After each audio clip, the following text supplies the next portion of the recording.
ಯೆಹೋವನೇ, ನಿನ್ನ ವಾಗ್ದಾನವನ್ನು ನಿನ್ನ ಸೇವಕನಿಗೋಸ್ಕರ ನೆನಪು ಮಾಡಿಕೊ. ನನ್ನಲ್ಲಿ ನಿರೀಕ್ಷೆಯನ್ನು ಹುಟ್ಟಿಸಿದ್ದೀಯಲ್ಲ. ಬುಧವಾರ 1 ಏಪ್ರಿಲ್ 2026 ಇಸ್ವಿ. ಈ ದಿನದ ವಾಕ್ಯ ಧ್ಯಾನಕ್ಕಾಗಿ ನಾನು ಆರಿಸಿಕೊಂಡಂಥ ವೇದ ಭಾಗವು ಶ್ರೀ ಮಾರ್ಕನು ಬರೆದ ಸುವಾರ್ತೆ 11ನೇ ಅಧ್ಯಾಯದ 13ನೇ ವಚನ.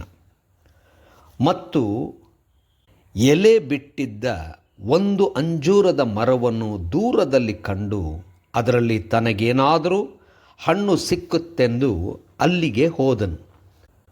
ಅದರ ಹತ್ತಿರಕ್ಕೆ ಬಂದಾಗ ಬರೀ ಎಲೆಗಳನ್ನೇ ಹೊರತು ಮತ್ತೇನೂ ಕಾಣಲಿಲ್ಲ. ಅದು ಅಂಜೂರದ ಹಣ್ಣಿನ ಕಾಲವಲ್ಲ ಎಂಬುವಂಥದ್ದೇ. ಕರ್ತನಲ್ಲಿ ಪ್ರೀತಿಯುಳ್ಳ ದೇವ ಜನರ ಶುಭೋದಯ. ಯೇಸುವು ಅಂಜೂರ ಮರದಲ್ಲಿ ಹಣ್ಣನ್ನು ಅಪೇಕ್ಷಿಸಿದಾಗ ಕೊಡದೆ ಹೋದಾಗ ಅದು ಇನ್ನೂ ಹಣ್ಣು ಕೊಡಲಾರದ ಹಾಗೆ ಮಾಡಿದನು. ಕಾಲವಿಲ್ಲದಿದ್ದರೂ ಹಣ್ಣು ಕೊಡಬಹುದಾದಂಥ ಸ್ಥಿತಿ ನಮ್ಮಲ್ಲಿ ಯೇಸು ಮಾಡಬಲ್ಲನು. ದೇವರ ನಾಮಕ್ಕೆ ಸ್ತೋತ್ರವಾಗಲಿ. ಕರ್ತನಲ್ಲಿ ಪ್ರಿಯರೇ, ಈ ವಾಕ್ಯ ಧ್ಯಾನ ಮಾಡಿ. ಈ ದಿನದ ವಾಕ್ಯ ಧ್ಯಾನದ ಶೀರ್ಷಿಕೆ ಕಾಲವಿಲ್ಲದಿರುವಾಗಲೂ ಫಲಿಸುವುದು. ಕರ್ತನಲ್ಲಿ ಪ್ರಿಯರೇ, ಯೇಸು ಕ್ರಿಸ್ತನು ಯೆರೂಸಲೇಮಿಗೆ ಪ್ರವೇಶ ಮಾಡಿದಾಗ ನಡೆದಂಥ ಸಂಗತಿಗಳು, ಅದರಲ್ಲಿ ಅಂಜೂರದ ಮರದ ಒಂದು ಸಂಗತಿ. ಅಂಜೂರ ಮರವು ಎಲೆಗಳಿಂದ ತುಂಬಿತ್ತು. ಆಗ ಯೇಸು ಅಲ್ಲಿ ಹಣ್ಣು ಸಿಕ್ಕುತ್ತದೆ ಎಂಬುದಾಗಿ ಹಸಿದಾಗ ಹೋಗಿ ನೋಡಿದನು. ಆದರೆ ಅದರಲ್ಲಿ ಹಣ್ಣುಗಳೇ ಇರಲಿಲ್ಲ. ಅದನ್ನು ಶಪಿಸಿದನು. ಅದು ಒಣಗಿ ಹೋಯಿತು. ಆದರೆ ಅದು ಕಾಲವಾಗಿರಲಿಲ್ಲ.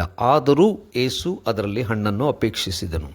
ಎಲೆಗಳು ಹಣ್ಣನ ಸೂಚನೆಯಾಗಿದೆ. ಆದರೆ ಎಲೆಗಳು ಇದ್ದರೂ ಹಣ್ಣು ಇಲ್ಲದಿರ್ತಕ್ಕಂಥದ್ದು ಕಪಟತನವಾಗಿದೆ ಎಂಬುದಾಗಿ ಯೇಸು ಕ್ರಿಸ್ತನು ಆ ಕಪಟತನವನ್ನು ಶಪಿಸಿದನು. ಕರ್ತನಲ್ಲಿ ಪ್ರಿಯರೇ, ಕಾಲವಿಲ್ಲದಿರುವಾಗಲೂ ಫಲಿಸುವಂತೆ ದೇವರು ಮಾಡುವಂಥವನಾಗಿದ್ದಾನೆ. ಅದು ಆತನಿಗೆ ಸಾಧ್ಯ.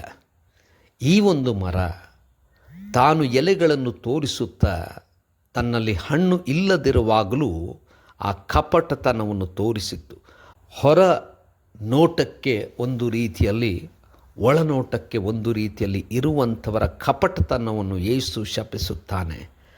ನಾವುಗಳು ಒಳಗೆ ಇರುವಂಥ ಹಣ್ಣಿನ ನಿಮಿತ್ತವಾಗಿ ಎಲೆಗಳನ್ನು ತೋರಿಸುವಂಥವರಾಗಬೇಕು. ಅಂದರೆ ನಮ್ಮ ಆಂತರ್ಯದಲ್ಲಿ ಒಳ್ಳೆಯತನ ಇದ್ದು ಅದು ಬೇರೊಬ್ಬರು ನೋಡುವಂತಾಗಬೇಕು ಹೊರತು ಹೊರ ತೋರುವಿಕೆಯಲ್ಲಿ ನಾವು ಒಂದು ರೀತಿಯಲ್ಲಿದ್ದು ಒಳಗಡೆ ಏನೂ ಇಲ್ಲವಾದರೆ ನಾವು ಶಾಪಗ್ರಸ್ತರಾಗಬಹುದು. ಆದರೆ ಯೇಸು ನಮ್ಮಲ್ಲಿ ಕಾಲವಿಲ್ಲದಿರುವಾಗಲೂ ಫಲಿಸುವಂತೆ ಮಾಡುವಂಥವನಾಗಿದ್ದಾನೆ. ಯೇಸುವಿಗೆ ನಮ್ಮನ್ನು ಸಮರ್ಪಿಸಿಕೊಳ್ಳೋಣ. ಕರ್ತನೇ ದಯಾಮಯ ಸ್ವಾಮಿ, ನಾವುಗಳು ಫಲಿಸುವಂಥವರಾಗಲಿಕ್ಕೆ ನಿನ್ನ ಬಲವನ್ನು ಅನುಗ್ರಹಿಸಿಕೊಡು. ಯೇಸುವಿನ ನಾಮದಲ್ಲಿ ಪ್ರಾರ್ಥನೆ ಬೇಡಿದೆವು ತಂದೆಯೇ, ಆಮೆನ್.